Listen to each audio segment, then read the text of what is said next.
asalaamaaleykum mbokk jullit yi mbokk taalibe yi ak képp ki nga xam ne rek yow yaay safoo bernde ñu ñëwaat ak yéen ci seen émission tey nag dañ leen di indil beneen plat boo xamante ni defoon nañ ko version boo xam ne ginaar la woon ñu koy wax Adana kebab muy brochette boo xam ni c'est fait à base de viande hachée. Viande hachée bu nekk nag ngay utiliser ñun bi ñu njëkkoon defar bu ginaar la woon tey jii mélange yàpp nag ak yàpp xar lay doon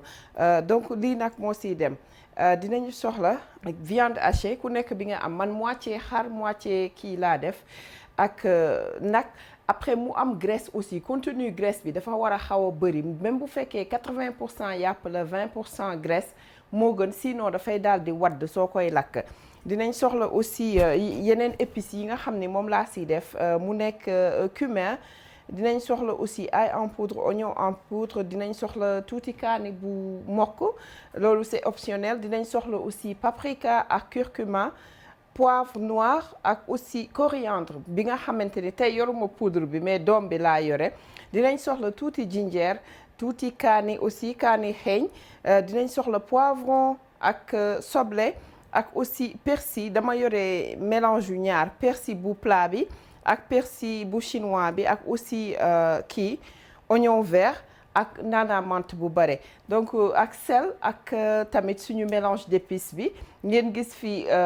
tomate yeeg concombre yi loolu dafay nekk maanaam loo xamante ni salade boo xam ne moom laay ànd ak moom duñ def rek lu ànd ak yéen si waañ wi bismillah.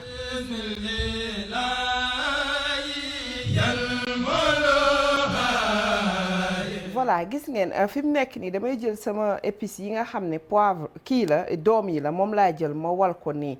ki nga xam ni poudre bi la am mun na ko utiliser donc li bu ngeen xoolee toujours rek comme d'habitude rek dañu jël yi nga xamante ni dafa am anti-inflammatoire bu baax a baax moom la ñuy utiliser tey jii gis ngeen ñu nekk ni donc damay daal di jël poivre bi ak aussi coriandre bi ak cumin bi nga xamante ni tey bu doom bi laa yore donc ñoom laay jël daal di leen di wal fii ba ñu mokk comme ba ñu nekk poudre bu ko defee ma mun koo mélanger ak ndawal gi nga xam ne moom laay ñëw dëbb incha allah ñu daal di def noonu bu ñu paree rek wan leen.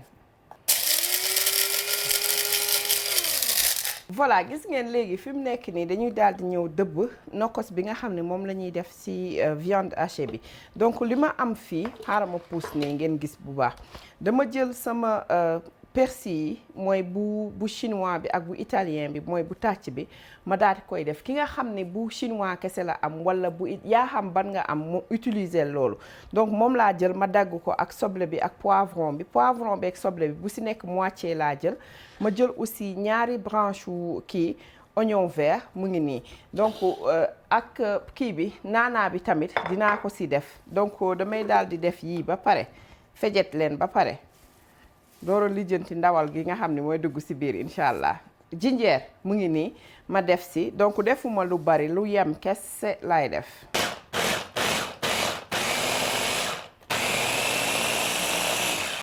gis ngeen léegi damay daal di ñëw def ci naana bi gis nga naana bi bëgguma ko ci woon def teel parce que kii bi dafa feesoon quoi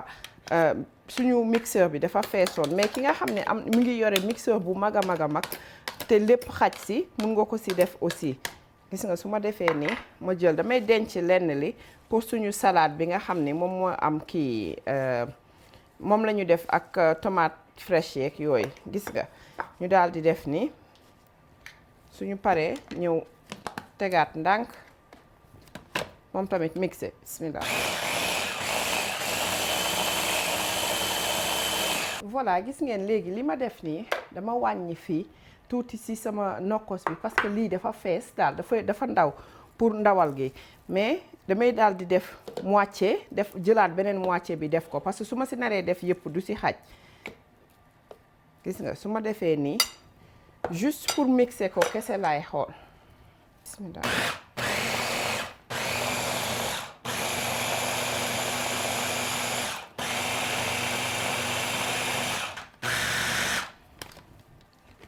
gis ngeen mélangé wu na donc dama koy transvaser kese def ko ci beneen récipient nga xamante ni suñu paree foofu la ñuy mixer yëpp gis nga defuma ci ingrédients yi nga xam ne ñoo ciy dem mooy épices yi damay ñëw rek def ko fii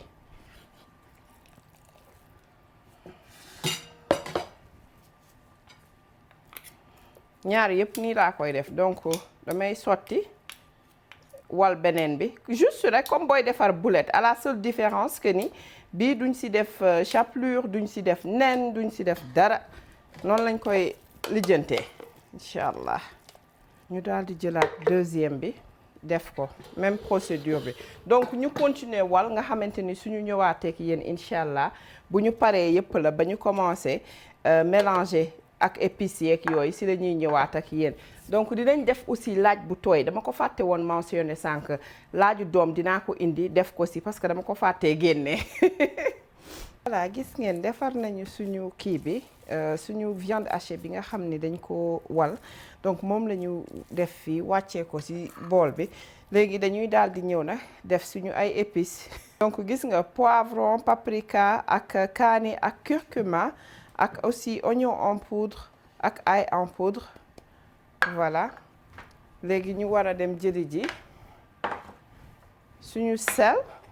ak aussi suñu mélange d'épices. Sel bi c'est selon votre goût. Bismillah. Voilà.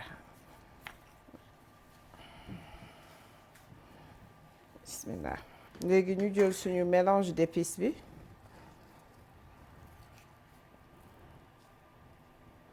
gis nga moom mooy yi am curcuma la ak ail en poudre oignon en poudre ak tuuti kii sel ak aussi levure nutritionnelle muy levure alimentaire. donc ñu jël aussi suñu poivre noir def ba mu saf léegi nag ñu commencer mélanger bismillah.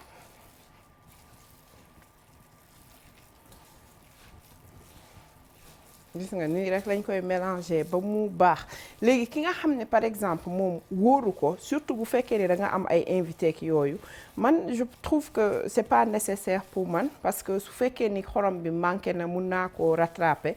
daal di koy wis tuuti ci kawam su ma demee ba pare mais ki nga xam ni moom par exemple wóolu ko li muy def mooy mun na jël su mélanger fii ba pare mu jël lu tuuti nii rek xam nga daal di koy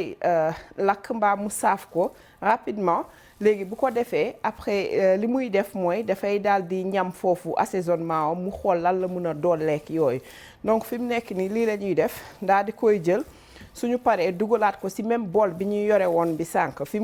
ndawal li nekkoon ñu def ko ci frigidaire bi pour quelque chose comme ay 30 minutes yooyu wala lu ko ëpp lu la neex mais minimum bi 30 minutes la loolu dina la permettre nga nettoyer bu fekkee ci biti nga koy lakkee nga dem lakk sa barbecue bu fekkee ni da nga koy lakkee ci gaz bi aussi nga mun ko defar donc ñu daal di def loolu après bu ñu paree di ko yóbbu ci kii bi frigidaire bi dinañ leen wanaat incha allah.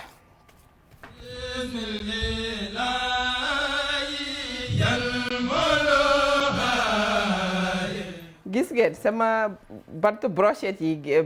yu mag yi génnati na de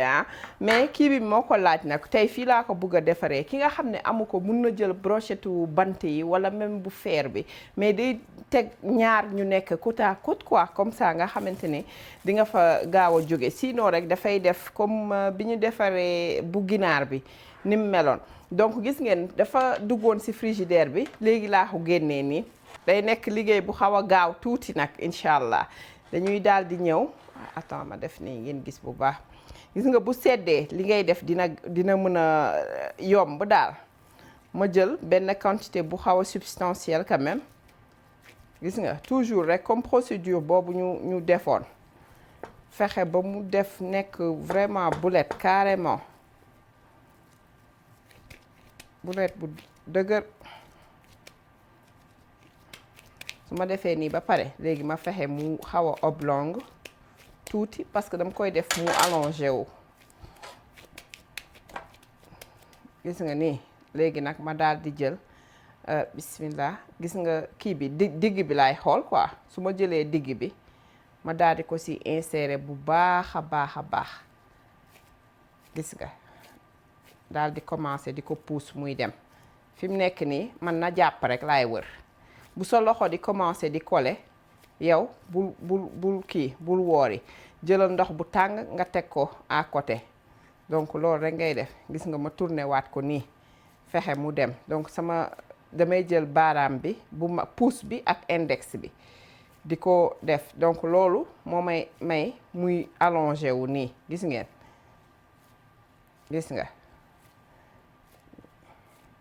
gis nga sama loxo mi ngi commencé collé xaaral ma jël tuuti ndox incha allah damay jël ndox bu dugg def ci sama loxo nii pour mu dimbali ma quoi voilà gis nga day dem ni ma ko bëggee gis nga instant bi nekkuñu di def dara dañuy bëgg rek mu dem fiñ ko bëgg mu dem gis nga soo ñëwee fii nga jëlaat encore amul benn problème gis nga di nga gis mu xaw a mel ni lu séparé wu ci digg bi ngay gis brochette bi mais loolu bul ci attardé wu plus ngay def nii mu lay dimbali gis nga nii rek ngay def ba baa ngay am forme bi nga bëgg xaw ko aplatir tuuti nii rafetal tuuti gis nga léegi nag à ce niveau ma commencé jël sama ñaari loxo yi mel ni ciseau gis nga may tàppal nii di dem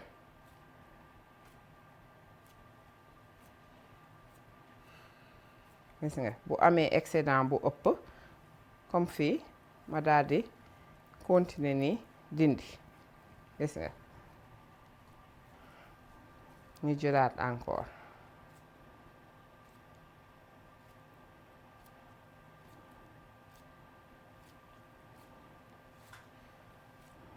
lii day def suy lakk après day mel ni comme si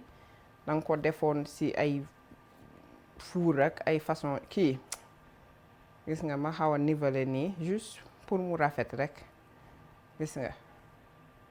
nii rek soo gisee am gis nga bu njëkk bi moom du doon lu parfait mais c'est pas grave après au fur et à mesure ngay dem yëf yi di kii di defaru donc ñu ñëwaat deuxième bi pour wan leen encore voilà donc nii la ñuy def daal di dem teg suñu kii gaz muy tàng ndànk ku am barbecue ku fekk ni ci barbecue nga koy def mun nga ko defee ci barbecue bi mais ñun dañuy dem commencer lakk suñu kii tàngal suñu griddle tey ci biir laa koy lakkee donc ñu daal di yeggali rek yeneen yi booy xool bii nii moo gën a sew même concept bi rek la dama koy def rek même chose laay def aussi ak moom après léegi bu ñu paree daal di leen di wan incha allah bu ñu ko commencé lakk ñu ñëw wan leen ñun nuñ koy lakkee ci biir incha allah.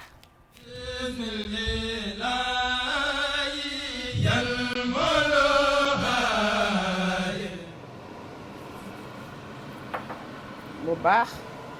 léegi nag daal di ñëw bismillah teg par 30 secondes lañ koy tourner bismillah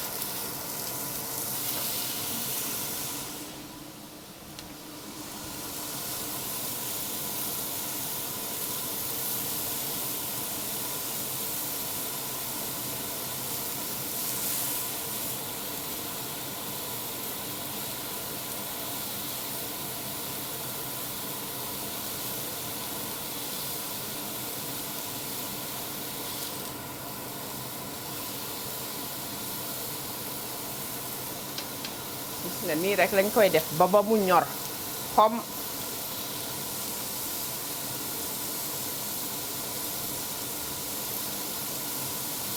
voilà gis ngeen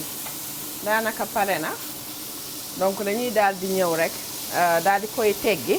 buñ ko teggee nag ñu daal di nettoyer tuuti defaat yeneen yi des yi incha allah gis nga mi ngi nii moom amul ay lenn gis nga soo ko nàndee rek jeex na une fois nga am la main rek c'est fini jeex na donc ñu daal di teggi lii ñëw wan leen incha allah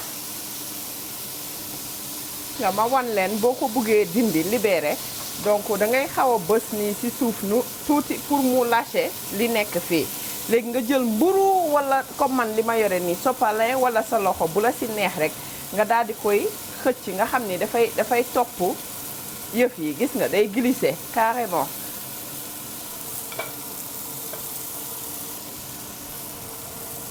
gis nga nii rek laay def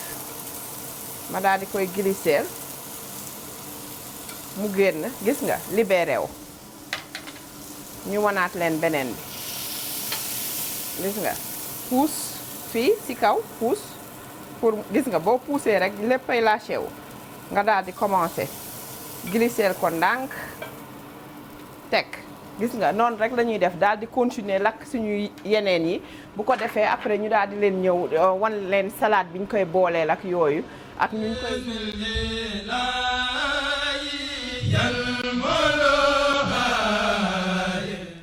voilà gis ngeen comme li ma leen waxoon sànq rek dañuy defar benn salade bu gaaw te simple boo xam ne moom la ñuy boole ak suñu Adana kebabs yi loolu plat turc la comme ni ma ko doon waxee dama jël soble yi daal di koy fejet nii gis nga ma jël aussi tomate fraîche yi fejet ke ku nekk rek ni nga ko sentiree noonu nga koy daggee man dama ko def ay demi rondelle parce que tey jii boobu laa amoon envie def donc mu ngi noonu ma jël naanaa bi aussi fejet ko bu baax après dinaa ci def aussi suñu persil chinois bi laa jël fejet ko moom tamit mais damay bàyyi ba nga xam ne léegi ma yàq ma daal di ko ciy def moom aussi daal donc loolu choix personnel la ku mu neex mën nga defandoo lépp à la fois même naanaa bi sax su ma fàttewul woon dama ko doon bàyyi moom tamit ba persil bi di jàll ma def ko ci mais c'est pas grave léegi ñu jël suñu poivre noir def ci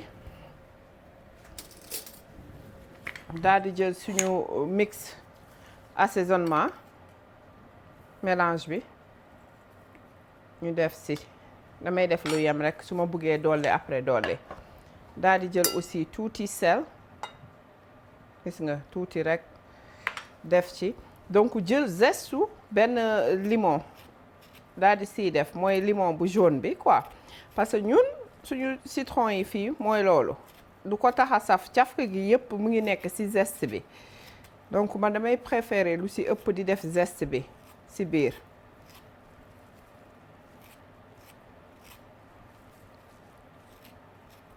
gis nga comme citron bi dafa xaw a dijj loolu dañuy jël moitié bi voilà gis nga comme toujours rek su fekkee da nga am citron bu xaw a dëgër defal sa fourchette wala gis nga li ma yore nii day xaw a xelmati fourchette moo tax ma jël ko di ko ci pressé ci biir moom moo may dimbali pour ma mun ko nal bu baax donc yooyu ay astuces yu sew sewaan la léegi nag soo defee nii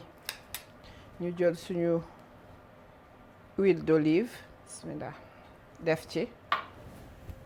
suñu sauce de mu ngi noonu jeex na tàkk nii rek la ñuy def gis nga su kii bi ñëwee gën koo bëreel su persil chinois bi ñëwee ñu def ko ci lu gën a takku tuuti après ngeen gis nga desitu kii bi dama ko ciy def nii citron soble yi du moins ku mu neex boo bëggul soble bu bari mun nga ko bàyyi mais man ñun bëgg nañ bu baax a baax gis nga salade bi dafay simple rafraîchissant ba nga xamante ni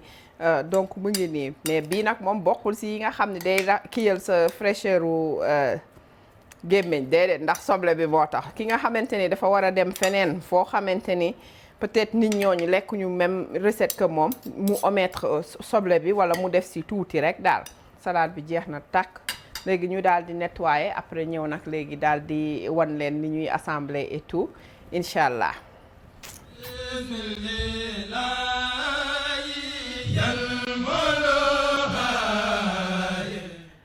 waaw kon nag mbokk jullit yi mbokk taalibe yi ak képp ki nga xam ne rek yow yaay safoo bernde seen émission mi ngi woon nii ñu indil leen li ñuy wax Adana kebab mu nekk togg boo xam ni c'est turc moom lañ leen indiloon nii donc ñu daal di koy boole ak ceeb bi nga xamante ni ceeb ñankatang kese la tey normal ma daal di def curcumin ci benn bi beneen bi ma bàyyi ko mu nekk bu weex rek juste pour décorer affaire yi léegi daal di koy boole aussi ak suñu salade bi nga xamante ni c'est fait à base de tomates fraîches soble concombre ak naana ak kii persil moom laa fejet def ko ci donc mu nekk noonu ngeen gis fële suñu sauce bi nga xamante ni généralement su ma defaree shawarma moom laay def mu nekk labne la muy kii bi ma defaroon fan yële ci ceeb bi ma toggoon ku ko amul mun nga utiliser soow wala yaourt ma boole ko ak aussi pâte de sésame bi donc moom laa si def daal di koy mixer def si tuuti citron ak ndox bu ndugg pour ñu am loo xamante ni moom lañ koy nduggalee moom lañ koy oyofalee tey nag émission bi dama koy jox sama gars yi nga xam ni ñoo nekk Seattle ak Oregon maanaam ku mel ni sëñ Massène Mbuub suñu frère boobu jox nañ ko moom ak jabaram muy suñu sister Patricia donc Massène ak Patricia ak xale yi tamit suñu doom yu góor yàlla yooyu nekk foofu Oregon ñoom lañ ko jox xam naa ne nag lii moom du mel ni comme ni nga ñu teralee rek bi ñu ñëwee foofu li nga ñu defal foofu moom macha allah mais tey jii yéen laa jox émission bi di ko jox aussi waa Seattle yi maanaam soxna Penda Diop ak borom këram Abdou Galaye ak sama doom yi nekk foofu mu nekk Nabou ak Mambuso ak aussi Fatima Kodou ñoom laa ko jox ak sama beneen doom bi mu nekk sama yeneen doom yi nga xamante ni mooy soxna Aji Mbay borom jàllaabe yi ak aussi mama ñoom laa ko jox donc ak aussi suñu beneen doom bu fa nekk ñu koy wax Bangali moom lañ koy jox donc tey jii daal yéen la ñu jox émission bi j'espère que di ngeen ko essayer te dina leen neex comme ñun à chaque fois ñu defar ko nu mu ñuy neexee di leen wax ni bu leen fàttee abonné pour ki nga xam ne abonné wu te boo abonné nga appuyer ci cloche bi comme ça mu lay notifier di la notifier di leen jox dig daje ba beneen yoon ak beneen xeetu bernde encore di leen wax asalaamaaleykum wa rahmatullah